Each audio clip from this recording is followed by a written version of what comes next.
El universo mecánico.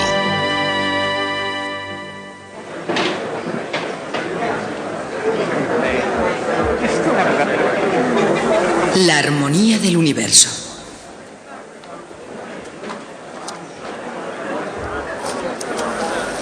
Hoy llegamos al final de esta etapa de nuestro viaje y me gustaría celebrarlo con un poco de música.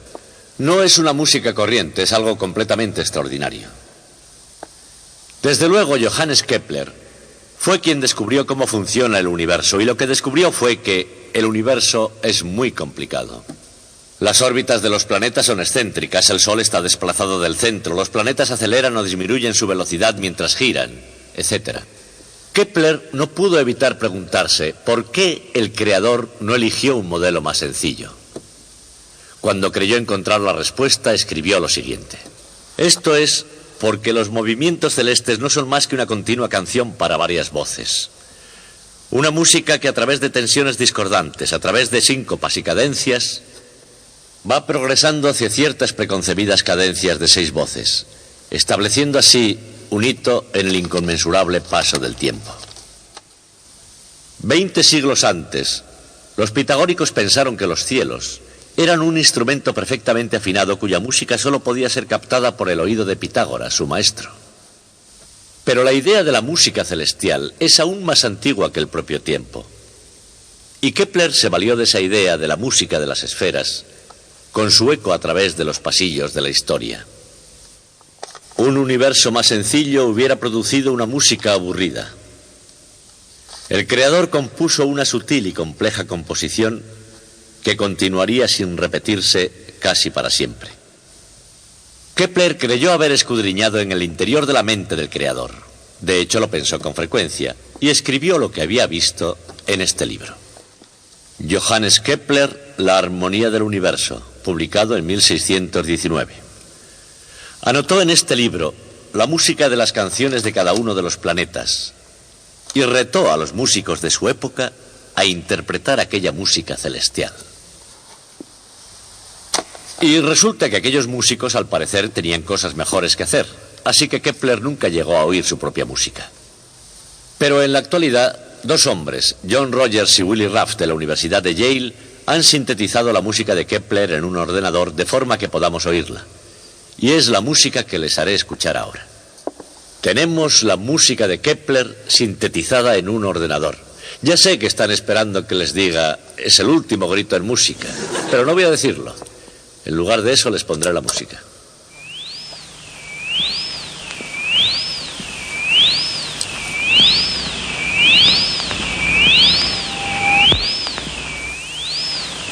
Mercurio, el planeta más cercano al Sol. Venus y la Tierra. Los planetas hermanos, el segundo y el tercero. Marte, el impresionante planeta rojo.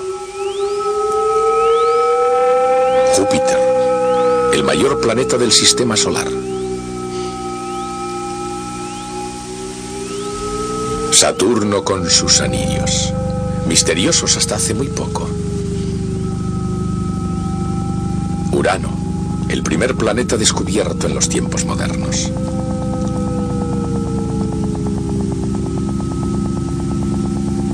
Neptuno, octavo planeta del Sol. Plutón, el planeta noveno y más distante del Sol. Antes de la palabra escrita, entre la música y los cuerpos celestes, existían relaciones metafísicas. Ahora las imágenes y los sonidos del cosmos están ligados para que todos podamos verlas y oírlas. Inspirados en la ópera de Hindemith, La armonía del mundo, sobre Kepler, Ruff y Rogers, crearon una armonía completa de 9 partes, la armonía del universo. Pongan atención y escuchen las 6 voces tonales. Mercurio, el tono más alto. Venus y la Tierra cambiando constantemente acordes de mayores a menores. Marte, el más característico, fácil de reconocer en la armonía completa. La canción de Júpiter, un barítono más profundo, más baja y mucho más lenta. Y Saturno, apenas algo más que un gruñido en los cielos. Y hasta ahí vio y oyó Kepler. Pero escuchen la parte rítmica, las voces de los planetas exteriores. Urano haciendo tic-tac rápidamente. Luego el latido uniforme de Neptuno y finalmente el tambor con sonido de bajo de Plutón. El fundamento de la estructura total.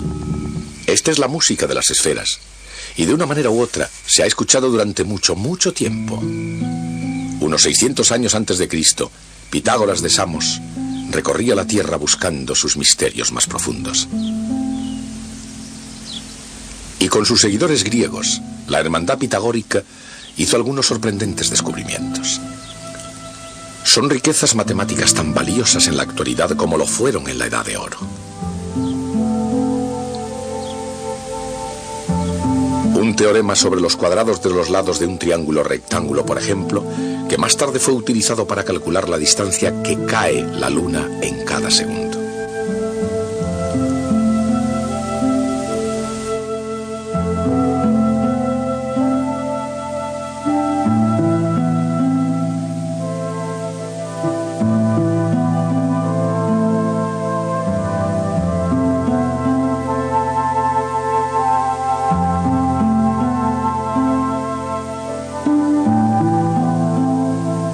Los pitagóricos también explicaron que al ir sumando los números impares se obtienen cuadrados perfectos.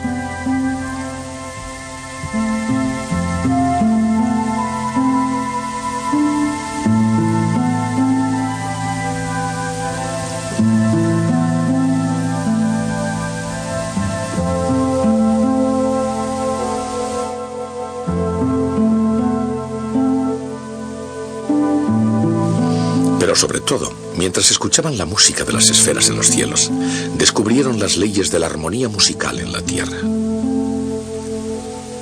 Y durante los milenios que han seguido después, los compositores occidentales han basado sus partituras en las armonías pitagóricas.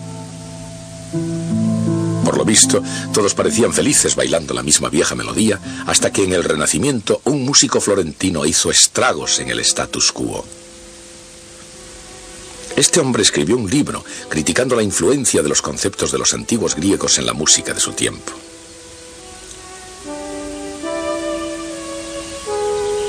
Su nombre era Vincenzo Galilei, y su personalidad intelectual y rebelde fue heredada por su hijo. Galileo Galilei creció para ser un científico, un revolucionario copernicano, a pesar de las consecuencias. Y en el proceso mantuvo correspondencia sobre la naturaleza celeste de las cosas con un astrónomo de la misma manera de pensar que él y un genio matemático llamado Johannes Kepler. Mucho se ha hecho a partir de los deslumbrantes logros de Kepler, pero quizás el de mayor trascendencia fue la armonía de los mundos. En ella no solo oyó la secular música de las esferas, sino que puso por escrito su sonido de la era espacial.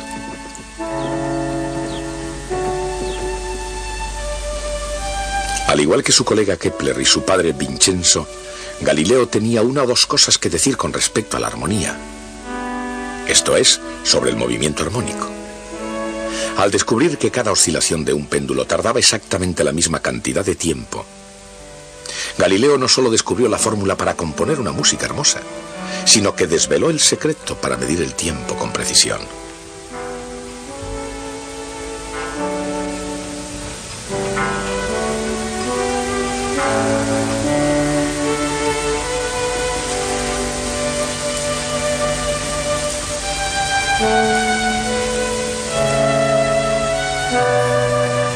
Y no paró ahí. Cuando Galileo se dio cuenta de que si se aplicaba una pequeña fuerza rítmicamente las oscilaciones podían crecer hasta el límite, comprendió que había descubierto algo más sobre música. El principio de resonancia. Como idea, la resonancia no era tan peligrosa como las que con el tiempo le llevaron a un proceso. Pero la resonancia en sí misma produjo y aún produce algunos efectos destructores.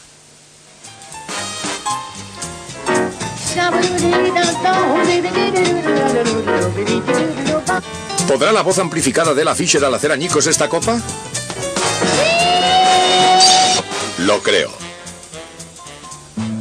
Si se puede decir que Galileo y su padre progresaron haciendo añicos las tradiciones griegas en ciencia y música, se debería reconocer que todos los eruditos occidentales hicieron progresos, en primer lugar, solamente apoyándose en esos antiguos cimientos. Del mismo modo, si Galileo fue inspirado por su padre, quizás así también lo fue Pitágoras, cuyo padre era tallista de piedras preciosas. Incluso hoy en día, contemplando las formas geométricas de los cristales naturales, esas formas geométricas se pueden ver como facetas de índole matemática de la propia naturaleza.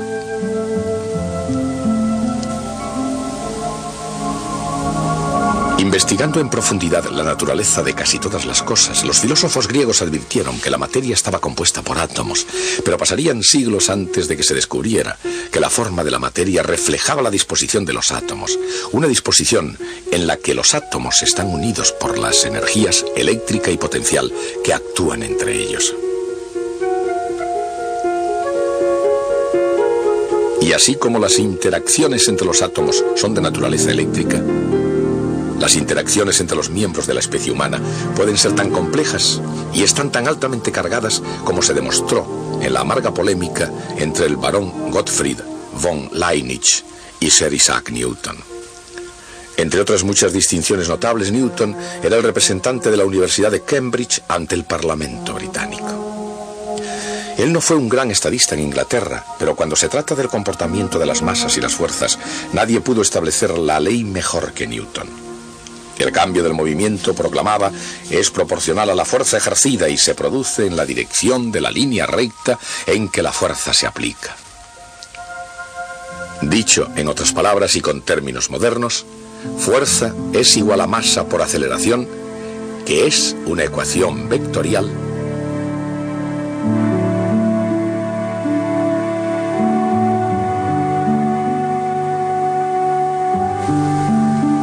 sobre la derivada de una derivada.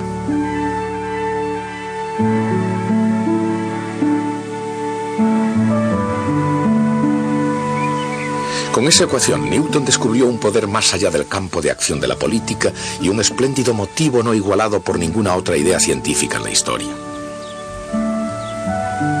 En F igual a m por A, Isaac Newton descubrió los medios para desbaratar los planes del universo y por primera vez en varios miles de años la forma de enderezarlos de nuevo. La segunda ley del movimiento de Newton explica la caída de una esfera en un líquido viscoso y el descenso de un penique y una pluma en el vacío.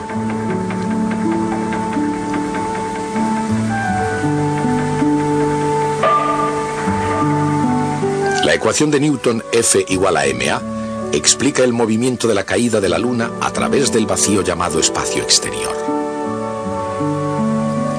Y el movimiento de caída de una estrellita, esta gota de aceite cargada eléctricamente atrapada en el espacio interior de un laboratorio científico. Combinada con su ley de la gravedad, la segunda ley del movimiento de Newton da el movimiento de cualquier proyectil en la Tierra,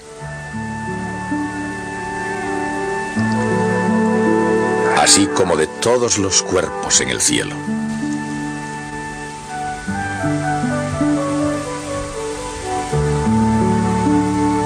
De hecho, cuando Newton se dio cuenta de que la caída de la Luna obedece a la misma ecuación que la caída de una manzana,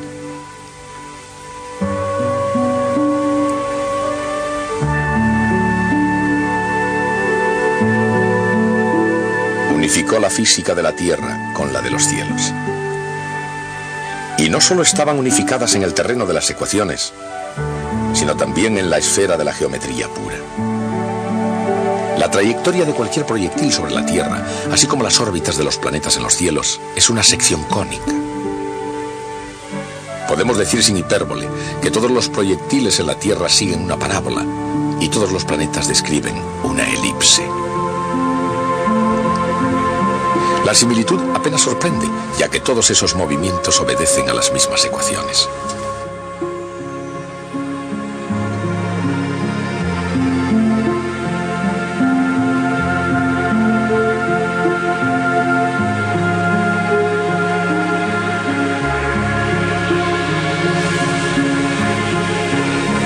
¿Cómo es que una pequeña ecuación puede ser tan poderosa como el universo mismo? En primer lugar, F igual ma se aplica toda la fuerza del universo mecánico, ya sea la fuerza de la gravedad sobre un cuerpo que cae, o la fuerza magnética entre corrientes eléctricas, o la fuerza de la viscosidad sobre una canica cayendo, o la fuerza de un muelle sobre una masa oscilando. La segunda ley de movimiento de Newton no solo se aplica a cualquier fuerza, sino a cualquier masa, sin importar la masa que sea ni dónde se encuentre.